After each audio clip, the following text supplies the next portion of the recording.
नमस्कार बच्चों, स्वागत है आज की नई वीडियो में।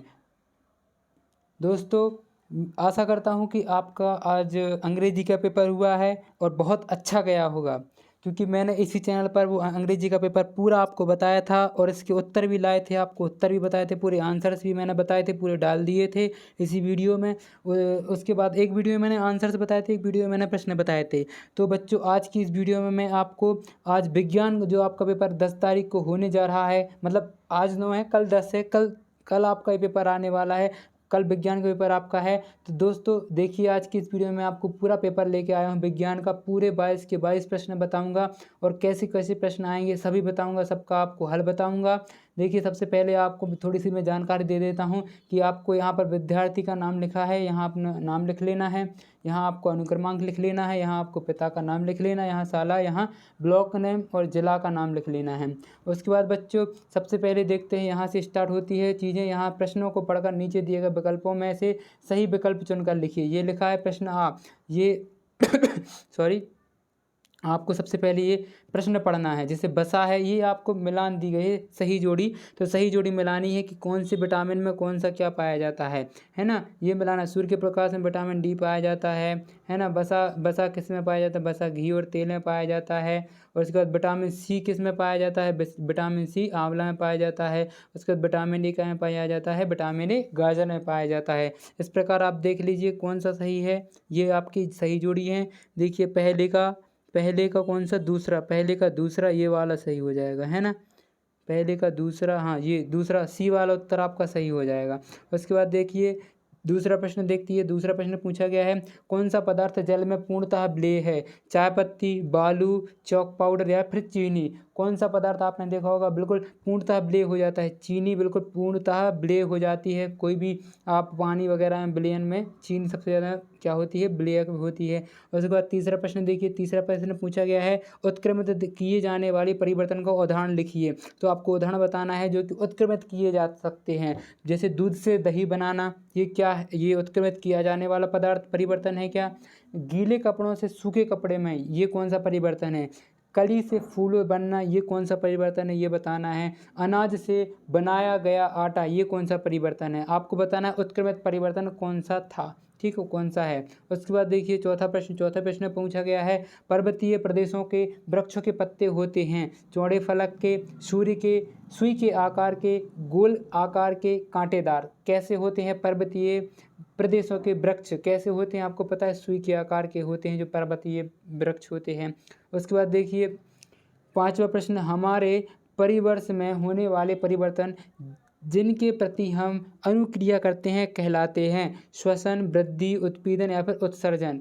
इनमें से आपको बताना है कौन सा सही उत्तर है। और ये उत्तर दिया गया है, यहाँ पर आपको लिख देना है उत्तर। ये इधर उत्तर के लिए जगह दी रहेगी, यहाँ आपको उत्तर लिखना है। दोस्तों, मैं आपको अभी ये प्रश्न बता रहा हूँ सिर्फ इस वीडियो में। आपको अगली वीडियो आएगी, उस वीडियो में आपको इसका सॉल्यूशन बताऊँगा, क्योंकि मुझे पेपर मिला और मैंने ये पेपर अपलोड कर दिया तुरंत ही। इसलिए आप देखिए, बिल्कुल असली पेपर है। अभी मैं पेपर अभी जस्ट आया है मेरे पास, मैंने अभी इसका सॉल्यूशन भी नहीं देखा है, कहाँ कैसा क्या है, अभी ढूंढने पड़ेंगे मुझे इसके उत्तर।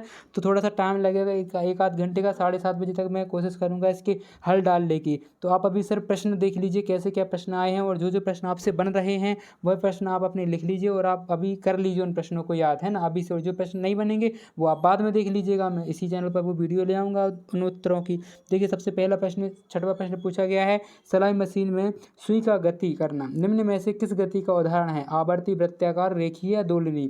उसके बाद सातवां प्रश्न कौन सा पूछा गया है, दिए गए परिपथ में दोनों तारों के मध्य किस वस्तु को रखने पर बल्ब जल जाएगा? गंधक, लोहे की छड़, कोयला या लकड़ी?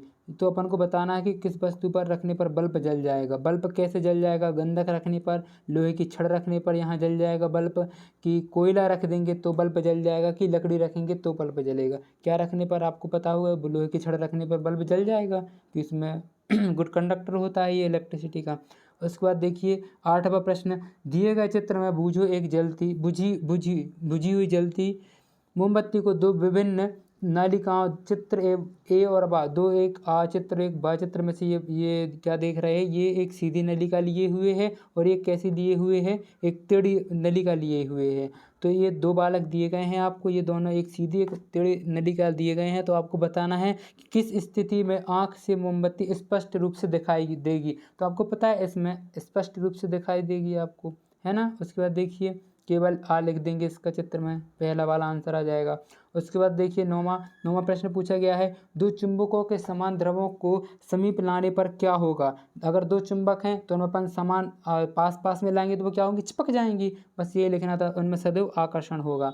उसके बाद देखिए 10वां प्रश्न बोला है कि लंबाई का SI मात्रक क्या होता है। लंबाई का SI मात्रक क्या होता है, मीटर। ये इसका उत्तर हो जाएगा। देखिए नीचे दिए गए लघु उत्तरीय प्रश्न 11 से 10 तक, 11 से 20 आपको 3-3 नंबर के प्रश्न आएंगे बच्चों। अभी आपको 1 से 10 तक 1-1 नंबर के प्रश्न देखने को मिलेंगे। उसके बाद आपको 11 से 20 तक 3-3 नंबर के प्रश्न देखने को मिलेंगे। तो 11 जो 3 नंबर का प्रश्न रहेगा, पहला प्रश्न 11वां प्रश्न रहेगा, वो क्या पूछा जाएगा ये देखिए। सबसे पहले इसमें दिया गया है, शरीर में आयोडीन, लोहा व कैल्शियम की कमी से कौन से रोग हो सकते हैं। प्रत्येक की कमी से होने वाले रोगों के नाम लिखने हैं और इनकी कमी को पूरा करने के लिए आवश्यक स्रोतों के नाम भी लिखना है आपको, ठीक है। उसके बाद देखिए 12वां प्रश्न पूछा गया है। 12वां प्रश्न क्या पूछा गया है, कठोर पदार्थ तथा कोमल पदार्थ किसे कहते हैं। एक तरफ कठोर पदार्थ लिखना है, एक तरफ कोमल पदार्थ लिखने हैं। इनके दो उदाहरण लिख देने हैं, सिर्फ एक और दो उदाहरण लिख देने हैं आपको। और इधर पे आपको क्या लिख देनी है, इसकी परिभाषा लिख देनी है कि कठोर पदार्थ क्या कहलाते हैं, कोमल पदार्थ क्या कहलाते हैं। आप टेंशन नहीं लीजिएगा, मैं आपको इसके उत्तर प्रोवाइड कराऊंगा। इसके उत्तर मैं आपको 7:30-8 बजे तक आपको इसके उत्तर दे दूंगा।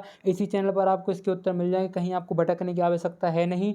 आप ये मत सोचिए कि उत्तर ढूंढूं, क्या करूं मैं, कहाँ से ढूंढूं। बिल्कुल नहीं, आपको कहीं से ढूंढने की आवश्यकता है। मैं अभी उत्तर ढूंढ के इसी यूट्यूब चैनल पर डाल दूंगा। आप चैनल को सब्सक्राइब कर लीजिए, जिससे आपको पता चल जाए कि उत्तर डल चुके हैं, ठीक है। बैलगाड़ी के पहिए पर धातु कि रिम को कैसे चढ़ाया जाता है। जो एक पहिया रहता है, आपने देखा होगा, उस पहिए में अगर अपन को बैलगाड़ी की पहिया है, उसमें आपको अगर रिम चढ़ाना है, एक ऐसे टायर टाइप का रहता है, उसमें रिम चढ़ाना है, तो वो कैसे चढ़ाएंगे। आप इसको क्या करेंगे, गर्म करेंगे, गर्म पानी में डालेंगे इस रिम को, तो ये क्या हो जाएगा, चौड़ा हो जाएगा। उसके बाद इसको अपन इस पर चढ़ा देते हैं। ऐसा इसको परिभाषा में अच्छे से लिखना है, मैं आपको अच्छे से लिख के बता दूंगा अभी। उसके बाद देखिए 14वां प्रश्न, घास स्थल में रहने वाले किन्हीं दो जीवों का उदाहरण देकर उन्हें उस परिस्थिति में रहने हेतु कौन से गुण उनमें परिलक्षित होते हैं, ये लिखना है इसमें। उसके बाद देखिए 15 प्रश्न पूछा गया है, उद्दीपन किसे कहते हैं। बहुत महत्वपूर्ण प्रश्न है ये, उद्दीपन किसे कहते हैं। पौधे तथा जंतुओं में उद्दीपन के प्रति अनुक्रिया में कोई एक उदाहरण लिखना है। उसके बाद देखिए 16वां प्रश्न, किसी चलती हुई साइकिल के पहिए, चलते हुए छत के पंखों की गति में समानता और असमानताएं लिखना है।